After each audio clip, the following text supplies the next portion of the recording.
Around 8:30 game time. It's been a while since we started a home game at 8:30, but hopefully there weren't too many fouls in the first half, so we tried to make it as quick as possible. Second half we fouled too much, but anyway, it was a good win for us. Utah's a very good team, and they spread you out. They two guys got hot, and we withstood it. I thought if we shared the ball on offense and did what we had to do. So, any questions? It seemed like Boogie, especially there towards the end of the first half, really, kind of electrified the building and electrified the team. Just how did you see him kind of help build momentum ending the half? Well, we blocked some shots. We got a couple steals, deflections, and got out in transition.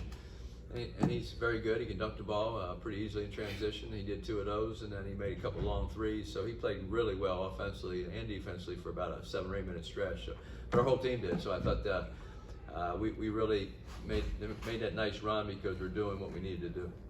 Maybe Isaiah Mobley's most complete game since Kansas last year. He seemed to do everything well tonight. Yeah, he played really solid basketball on both ends. He a couple block shots, 13 rebounds. He's a terrific rebounder. He's a very good defender, and he had finished his lane shots and made a free throw. So he was a complete player tonight. It was great to see.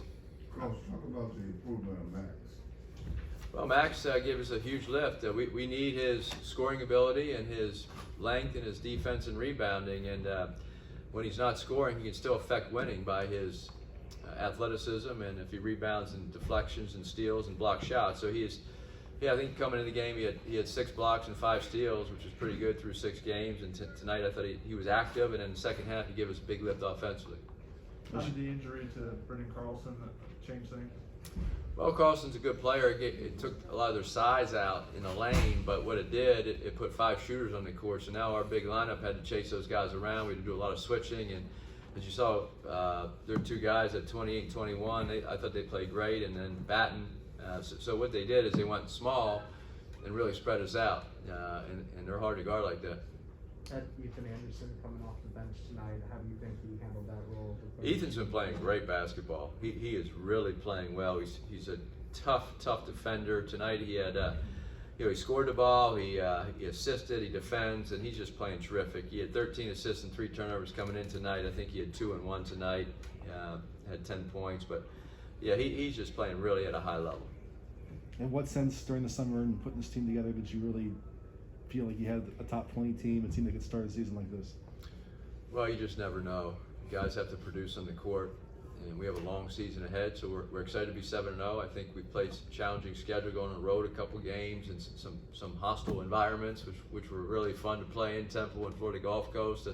The arena, I thought we had a great crowd for the San Diego State tournament, or the Wooden Legacy down in Anaheim. St. Joe's is a tough guard for us because they spread you out, and at San Diego State, that felt like an NCAA tournament game with all the intensity. It was very physical. 2 really good defensive teams, and the crowd was awesome.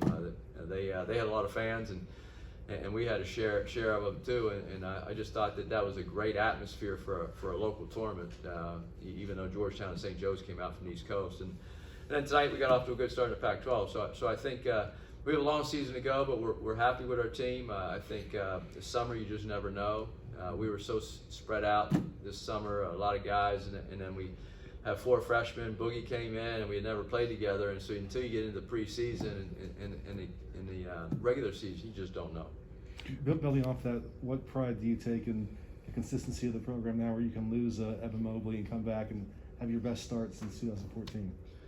Well, that's sustained success within a program, and we've been striving for that, and that was our goal when we got here 8.5 years ago. So we knew it'd take a couple years to try to recruit the level of talent that we would need to compete in this league and compete nationally. And I'm very proud of the guys that took a chance to come here early on, and then the players that have developed and perform. And so we love this team right now. We absolutely love them. They're great to coach. Last year's team we never had a bad day with those guys.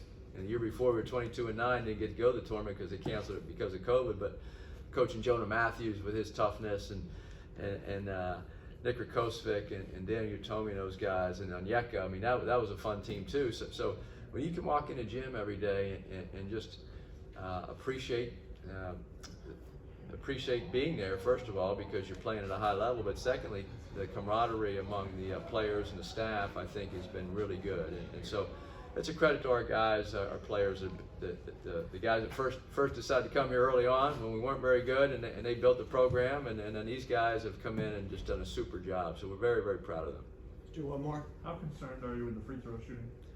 Well, last game our free throw defense was outstanding against San Diego State. We held them to 4 for 11 from the foul line.